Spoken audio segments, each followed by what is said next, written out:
The dust-laden wind carried the distant echo of gunshots as Eleanor Turner clutched her father's pocket watch, the last remnant of a life now reduced to ashes. Her once prosperous farm outside Kennewick, Wyoming territory, 1876, lay in smoldering ruins behind her, the work of land grabbers who'd killed her parents and brothers just days before. With nowhere to turn and winter approaching, she stumbled toward the only chance she had left, a desperate proposition for a man she barely knew. The morning sun cast long shadows across the main street as Eleanor spotted him, Jackson Cross, the quiet cowboy who'd passed through their farm trading horses last month. He stood tall beside his paint horse, loading supplies outside the general store. At 26, he had earned a reputation as a skilled rancher, honorable and hard-working, with land northwest of town. "Mr. Cross," Eleanor called, her voice steadier than her trembling hands as she approached. Jackson turned, recognition flickering in his eyes. "Miss Turner? What brings you—" His words halted as he noticed her disheveled appearance, the soot still staining her dress, the haunted look in her eyes. "They're gone," she said simply. "My family. The Harrington outfit burned us out." Jackson's jaw tightened. He'd heard whispers of the Harrington land grabs, but hadn't realized they'd grown so bold. "I'm mighty sorry to hear that, Miss Turner." Eleanor squared her shoulders, 22 years of stubborn Turner pride all that kept her standing. "I have a proposition for you, Mr. Cross. I need shelter for the winter. Marry me." His brows shot up. "Pardon?" "It would be a practical arrangement. I'm a hard worker. I can cook, sew, tend livestock. Come spring, we can dissolve it if you wish." The words tumbled out in practiced succession. She'd rehearsed them during the 10-mile walk to town. Jackson studied her face, noting the determination beneath the exhaustion. Something stirred in him: respect, admiration, and something deeper he couldn't name. "Miss Turner," he said finally, his voice gentle but firm, "I won't marry you for shelter." Her face fell, but before she could turn away, he continued, "But I'll marry you for love and build shelter after." Eleanor blinked. "You don't love me, Mr. Cross. You hardly know me." A small smile tugged at his mouth. "I know enough to recognize a woman worth loving. The rest will come with time." He gestured to his loaded wagon. "I've got 300 acres and a cabin that needs a woman's touch. It ain't much, but it's honest land, honestly earned." "You'd marry a stranger?" Eleanor asked suspiciously. "You're no stranger. You're Eleanor Turner, whose father drove the hardest bargain I ever met on that sorrel mare last month." His expression softened. "And I've lived alone long enough to know when Providence sends an answer to prayers I haven't been brave enough to speak." Eleanor swallowed hard. She hadn't expected this response, had been prepared for rejection or crude propositions. This quiet dignity caught her off guard. "Think on it," Jackson continued. "I'll be at the church tomorrow at noon. If you're there, we'll speak vows. If not, no hard feelings." He tipped his hat and turned back to his supplies. That night, in a room above the saloon that the owner's wife had offered out of charity, Eleanor stared at the ceiling. Was she trading one desperate situation for another? Jackson seemed honorable, but men could change once they had a woman under their roof. Yet something in his steady gaze had offered more than just shelter. It offered possibility. The next day, as the church bells struck noon, Jackson stood nervously by the altar, hat in hand. He'd spent the morning cleaning his cabin, wondering if she would come. When the door creaked open and Eleanor appeared in a borrowed blue dress, something in his chest loosened. He hadn't realized until that moment how much he'd wanted her to come. Reverend Michaels performed a brief ceremony with the general store owner and his wife as witnesses. Jackson fumbled with the simple gold band he'd purchased that morning his mother's had been buried with her years ago. "I promise to protect you," he whispered as he slid it onto her finger. "I promise to try," she answered, her voice barely audible. They rode in silence toward his homestead, Eleanor perched on the wagon seat beside him. Miles of prairie grass stretched in all directions, occasionally broken by low hills or stands of cottonwood trees. As they crested a rise, Jackson pointed ahead. "There it is." Eleanor saw a sturdy log cabin nestled against a hillside, a small barn and corral nearby. A creek wound its way across the property, willow trees marking its path. It was modest, but well-maintained, a testament to Jackson's character. "It ain't much," he said, echoing his words from town. "It's standing," Eleanor replied. "That's more than I have." The cabin's interior was simple, One main room with a stone fireplace, a rough-hewn table and chairs, a bed in the corner behind a partial partition. Everything was neat, but distinctly masculine. Jackson watched nervously as Eleanor surveyed what was now her home. "I'll sleep in the barn until," he began. "No," Eleanor interrupted. "This is a real marriage, Mr. Cross." "Jackson," he corrected gently. "If we're married, you should use my given name." "Jackson," she repeated, the word feeling strange on her tongue. "I won't have my husband sleeping in a barn. We'll manage." That first night, they lay side by side, a careful distance between them, both acutely aware of the other's presence. Eleanor stared into the darkness, listening to Jackson's measured breathing. "Why did you really agree to this?" she finally whispered. The bedding rustled as Jackson turned toward her. "When I was 16, I watched my parents lose everything in a fire. I know what it is to need help but be too proud to ask for charity." "This isn't charity?" "No, Eleanor. This is two people choosing to face life together instead of alone." Eleanor felt tears prick at her eyes for the first time since the attack. She'd been too shocked, too focused on survival to grieve. Now, in this strange bed beside a man who was both husband and stranger, the dam broke. She tried to muffle her sobs with her pillow. After a moment, Jackson's hand found hers in the darkness. He didn't pull her close or offer empty words. He simply held her hand while she cried, a silent anchor in her storm. Days turned into weeks as they established a routine. Eleanor took charge of the household, bringing order and comfort to spaces Jackson had only maintained for function. He taught her about the cattle operation, 50 head of sturdy shorthorns that represented years of careful breeding and investment. "My pa was a drover," Jackson explained as they checked on a pregnant heifer. "Taught me everything about cattle before the consumption took him. Ma held on a few more years, then followed." His voice held old grief, worn smooth like river stones. "Been building this place ever since." Eleanor found herself watching Jackson when he wasn't aware of the careful way he handled animals, his patience with a skittish colt, the quiet pride he took in his land. He was nothing like the boisterous boys who'd courted her before the tragedy, with their flashy vests and empty promises. The first time she made her mother's apple dumplings, Jackson's face lit up with such genuine pleasure that something warm unfurled in Eleanor's chest. They began sharing stories over supper childhood adventures, family traditions, dreams for the future. The careful distance they maintained began to shrink. One evening, as Eleanor mended a shirt by firelight, Jackson cleared his throat.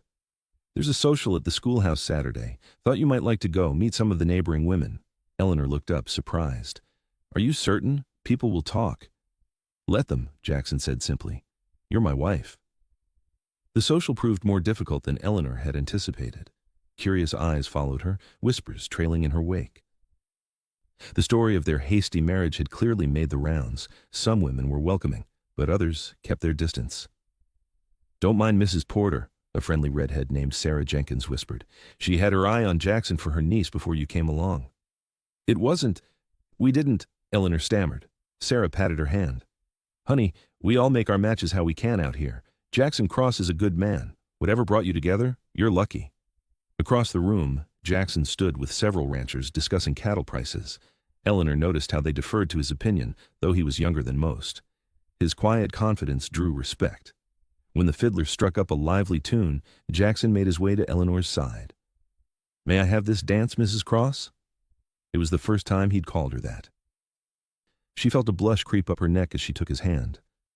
"I'm not much of a dancer." "Neither am I," he admitted as he led her onto the floor.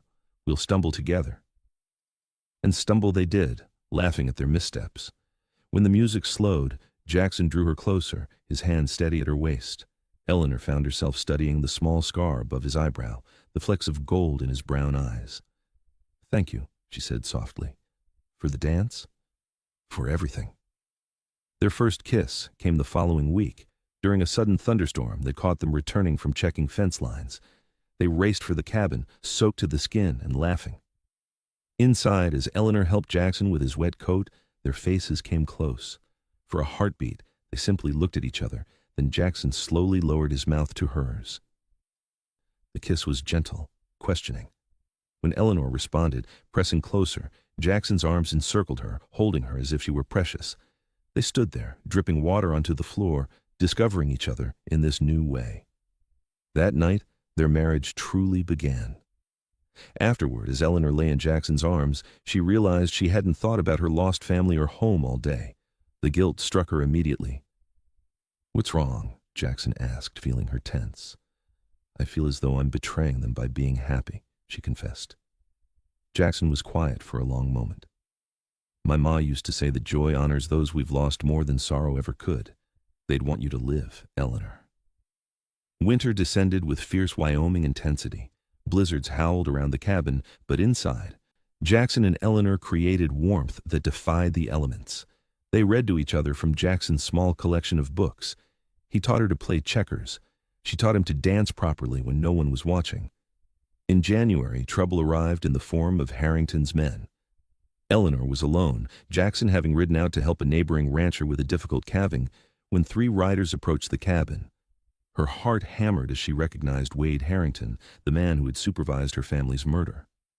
She grabbed Jackson's rifle from above the door, stepping onto the porch. "That's far enough." Wade reined in, smirking beneath his mustache. Well, the Turner girl found herself a hideaway. Your land's been sold at auction, darling, legal and proper." "There was nothing legal about what you did," Eleanor said, the rifle steady in her hands. "Now get off our property." "Our?" Wade laughed. "Heard you took up with Cross. Smart move, but it won't save you when we expand this way." He leaned forward in his saddle. "Your daddy refused to sell. Cost him everything. Remember that when we make Cross an offer." "My husband doesn't make deals with murderers." Wade's expression hardened. "We'll see." He turned his horse. "Enjoy playing house. Won't last." Eleanor's hands shook after they rode away. She kept the rifle close all afternoon, jumping at every sound, until Jackson returned at dusk. When she told him about the visitors, his face darkened. "I should have been here." "What do they want with our land?" Eleanor asked. Jackson sighed, running a hand through his hair. "Railroads coming through.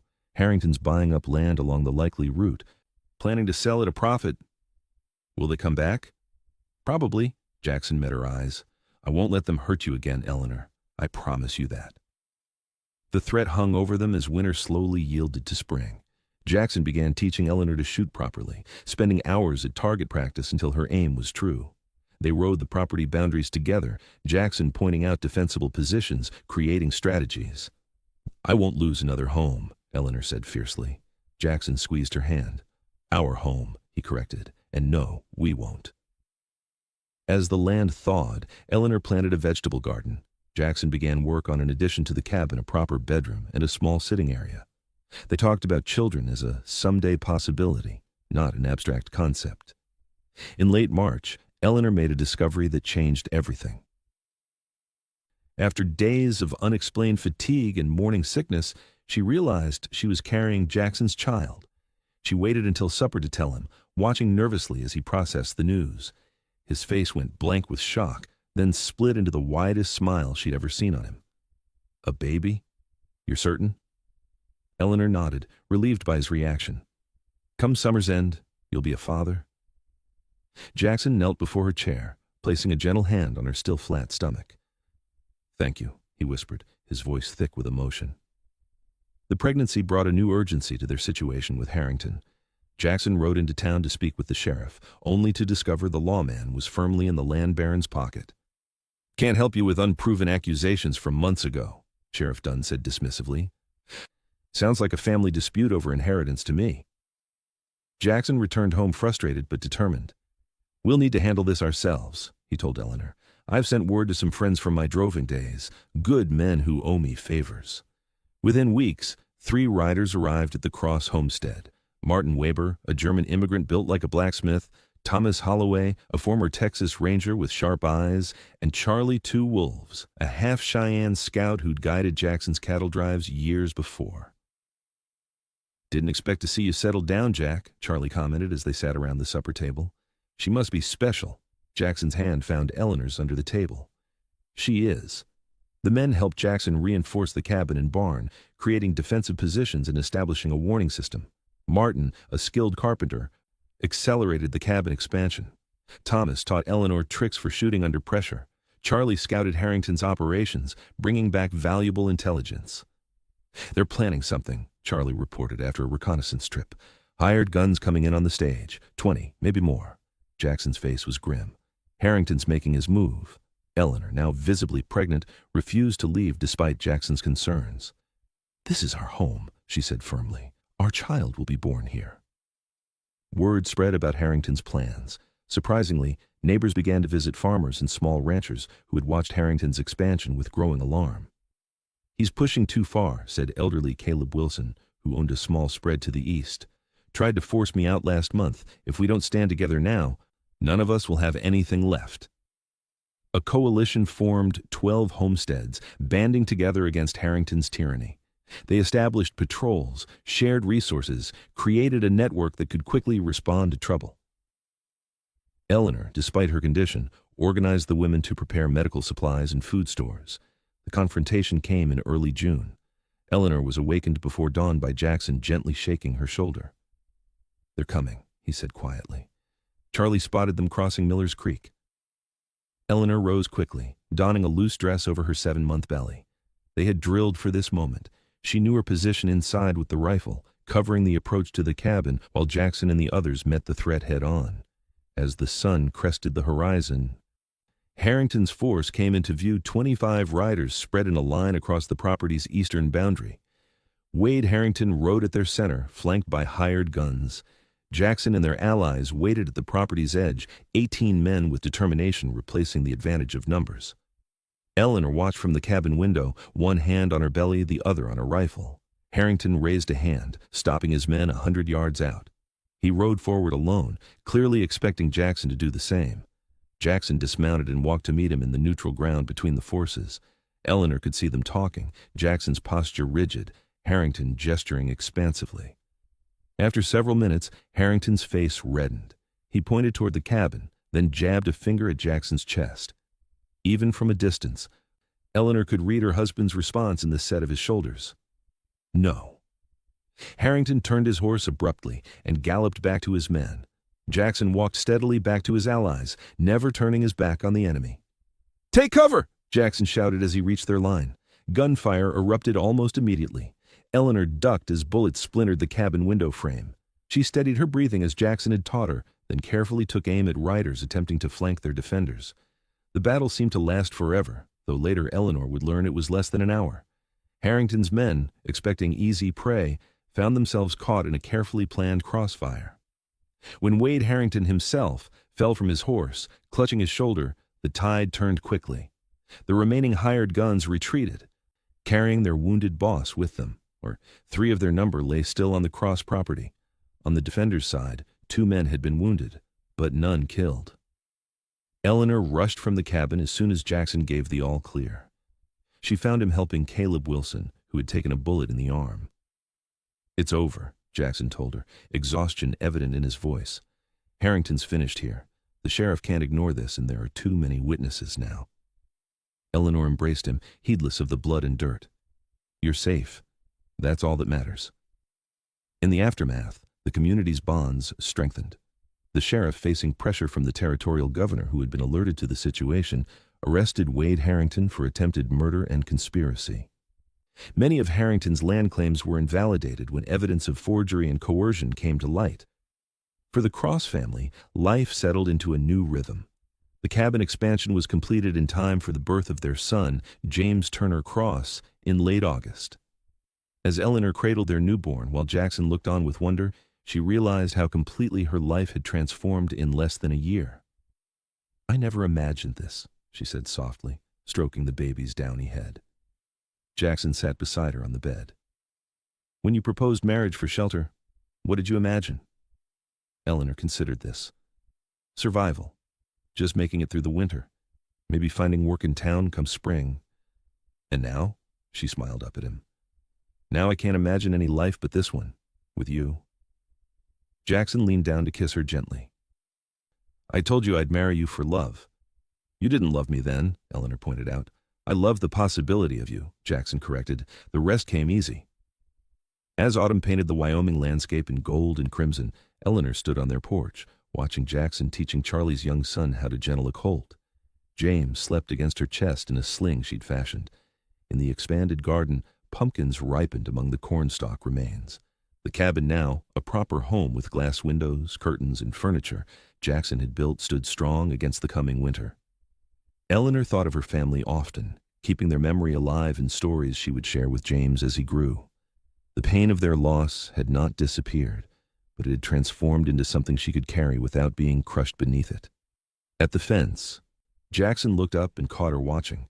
He smiled, that special smile that still made her heart quicken after all they'd been through. He said something to the boy and walked toward her, his steps purposeful as always. "Happy?" he asked as he joined her on the porch, wrapping an arm around her shoulders. Eleanor leaned into his embrace. "Beyond words." "Good." Jackson kissed her temple. "Because I've been thinking about that north pasture.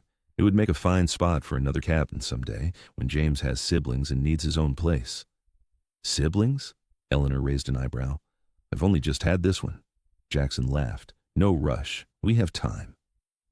Time. It was the greatest gift they had given each other, time to grow together, to build something lasting, to love deeply without fear. As the sun began its descent behind the western hills, Jackson took James from her arms. "Go rest. I'll settle this young cowboy." Eleanor stood on tiptoe to kiss him. "I love you, Jackson Cross." "And I love you, Eleanor Cross," he answered with the certainty of a man who had found his true north, for shelter, for love, and for all the days to come. She watched him carry their son inside, then turned to look once more at the land that had become her sanctuary.